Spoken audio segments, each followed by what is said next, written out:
paz do Senhor Jesus Cristo a todos. Vamos para um lindíssimo fundamento de uma vida épica com o Senhor Jesus Cristo. Um dos 10 fundamentos, e considero este, talvez, na minha visão, o mais importante de todos, porque é com esse fundamento que se começa uma vida verdadeiramente próspera no caminho de Deus, na vida pessoal, no relacionamento com o corpo de Cristo, no relacionamento com as pessoas e com o mundo de maneira geral. O nome desse fundamento é quebrantamento. Queridos, quebrantamento é um assunto que para os nossos dias precisa ser ressuscitado, vamos dizer assim. Precisa ser renovado na nossa mente para que ele desça profundamente ao nosso coração. O texto com o qual eu vou começar é o texto de Isaías 57:15. Está escrito na palavra de Deus: pois assim diz o alto e sublime, que vive para sempre e cujo nome é santo. Habito num alto e santo lugar, mas habito também com o contrito e humilde de espírito, para dar novo ânimo ao espírito do humilde e novo alento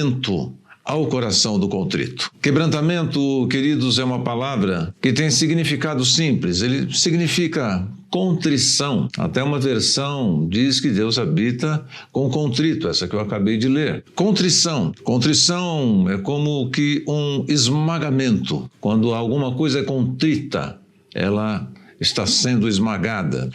Profundo reconhecimento da nossa indignidade como seres humanos, seres contaminados e desvirtuados, desfigurados pelo pecado. E também pode significar culpa ou responsabilidade simplesmente. Uma pessoa debaixo destas circunstâncias é uma pessoa que precisa escolher se quebrantar, porque o quebrantamento é uma atitude, é uma decisão. Mas adianto para você que essa decisão de se quebrantar não pode ser tomada apenas com o engenho humano, apenas com os recursos humanos. Ela vai acontecer de fato se o Espírito Santo estiver habitando em você. O nosso primeiro passo, ao receber Jesus, é nos arrependermos dos nossos pecados. Mas mesmo o arrependimento é impossível sem que Deus nos conceda o arrependimento. É Ele quem nos concede.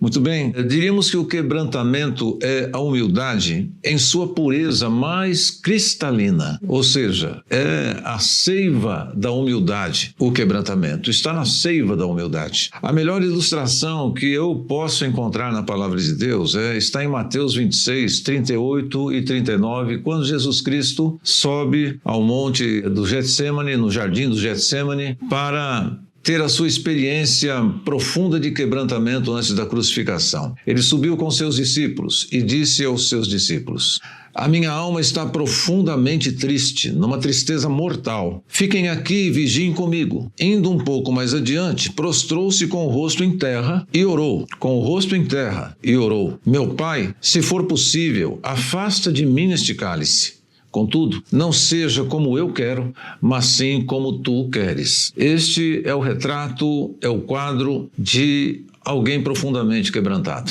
Jesus ficou sozinho, os discípulos dormiram. Quebrantamento é algo pessoal e absolutamente intransferível. É condição para que Deus habite com a pessoa e em uma pessoa. Para que Ele habite com e continue habitando em. E você já vai saber por que eu digo continuar habitando em uma pessoa. Por exemplo, em um deserto, eu preciso andar com água para continuar tendo água dentro de mim. Neste mundo, eu preciso andar com Deus, estar com Deus, para que Ele permaneça em mim, assim como a água de alguém que está caminhando pelo deserto. Se eu não andar com Deus, o Espírito Santo que em mim habita vai se entristecer, ele vai ser extinto eventualmente. O Salmo 23:4 diz: mesmo quando eu andar por um vale de trevas e morte, não temerei perigo algum, pois tu estás comigo, a tua vara e o teu cajado me protegem, nessa versão, ou me consolam em outra versão. Deus habita com o quebrantado, para permanecer no quebrantado. Ele faz a obra de vir habitar em nós na nossa conversão e faz a obra de andar conosco se nós andarmos com Ele, para que Ele permaneça em nós. É algo maravilhoso. Tudo é feito por Deus, tudo é manifestação da graça, inclusive o quebrantamento pessoal. Jesus é chamado pelo próprio Pai de o servo humilde. Nós podemos dizer que ele é um servo humilde e quebrantado, porque em Isaías 53:5 está escrito: ele foi ferido por nossas transgressões e moído pelas nossas iniquidades.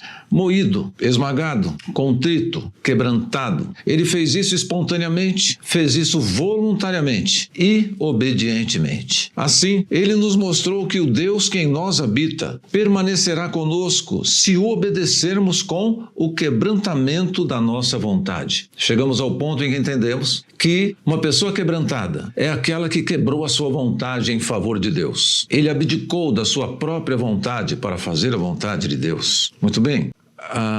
A palavra diz assim, naquela situação em que Jesus Cristo estava lá no Getsemane, no jardim de Getsemane, ele diz que se é possível passar dele o cálice que ele estava para tomar, que era o cálice que nós deveríamos beber, o cálice da condenação, da ira de Deus. E ele diz em seguida: porém não se faça como eu quero, mas como tu queres. Quebrantamento é a fonte da vida de Cristo. E o quebrantamento é a fonte da vida de qualquer cristão e de todo cristão. Quebrantamento, queridos, é o estado de uma atitude contínua e perseverante na vida de um filho de Deus, que o levará à semelhança do Filho de Deus bendito, nosso Senhor e Salvador Jesus Cristo. E, afinal de contas, o quebrantamento, apesar de parecer algo assim, bastante tristonho, vamos dizer, depressivo, não é nada disso não, porque o quebrantamento é o que torna uma pessoa feliz. Então veja só, quem Jesus Cristo diz que é feliz? Mateus,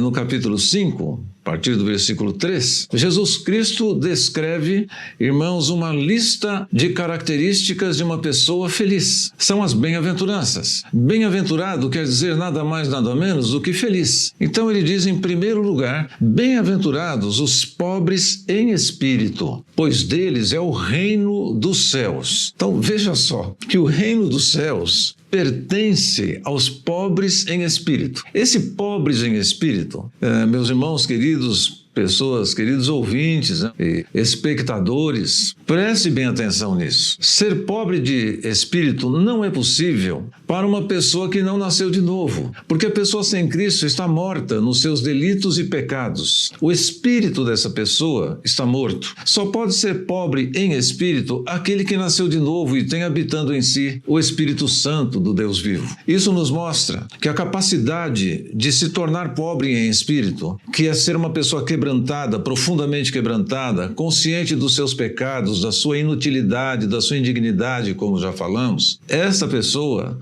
só poderá ser assim no seu espírito se o Espírito Santo a ensinar a ser assim. Porque é o primeiro aspecto chocante, até eu diria, do caráter de Jesus Cristo, do próprio Deus, é ser quebrantado. É ser humilde. O Senhor Jesus Cristo, sendo Deus, não tomou por usurpação ser igual a Deus, mas obedeceu. Ele esvaziou-se a si mesmo e obedeceu até a morte e morte de cruz. Então, este primeiro passo para o quebrantamento, de ser pobre em espírito, é ter certeza de que você nasceu de novo. É uma pessoa salva por Jesus Cristo, alcançada por Jesus com a salvação. E o Espírito Santo veio habitar em você. Nesse momento você se tornou capaz de muitas coisas que você não era capaz antes, porque o Espírito Santo não habitava em você. Você estava morto nos seus delitos e pecados, assim como eu e como toda a humanidade. Mas então você vai passar para os próximos passos, que vão fazer da sua vida uma vida feliz. Uma vida feliz aos olhos de Deus é uma vida vitoriosa contra o mundo, contra o pecado, contra o diabo. Essa pessoa é feliz. Então, a palavra de Deus diz em seguida, bem-aventurados os que choram, pois serão consolados. Não é possível alguém chorar pelos motivos certos se não tiver revelação de Deus na sua vida. Bem-aventurados os humildes, pois eles receberão a terra por herança. As pessoas não conseguem ser humildes. Hoje, o grande problema da humanidade é considerar que é algo que ela não é. Não consegue identificar a grandeza de Deus e a sua pequenez.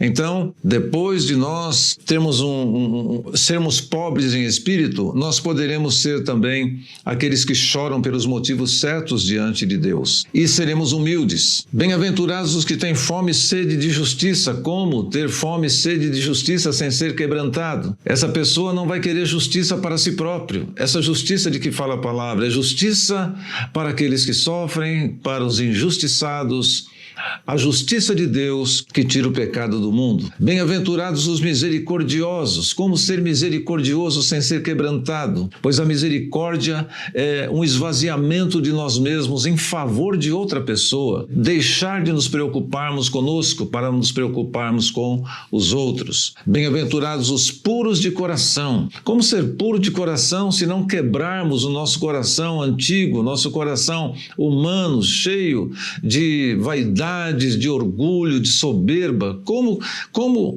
ser puro de coração sem a intervenção direta de Deus, para que nós abandonemos tudo que é impuro e troquemos pela santidade do nosso Deus? Bem-aventurados, veja só, os perseguidos por causa da justiça, porque se nós seguirmos a Jesus Cristo, o mundo nos rejeitará. Mas a Bíblia diz: felizes os perseguidos por causa da justiça, pois deles é o reino dos céus. E é interessante aqui que é uma coincidência, porque a recompensa para o pobre em espírito ao quebrantado é o reino dos céus. E para os perseguidos por causa da justiça, deles é o reino dos céus. E bem-aventurados serão vocês quando por minha causa os insultarem, perseguirem e levantarem todo tipo de calúnia contra vocês. Veja só que perseguições terríveis não roubarão a nossa felicidade, não roubarão o nosso sucesso diante de Deus. O quebrantamento começa com nos reconhecermos esmagados debaixo do nosso pecado, soberba e indignidade humana, para que o Espírito de Cristo nos reconstitua a imagem do servo humilde e vencedor, nosso Senhor e Salvador Jesus Cristo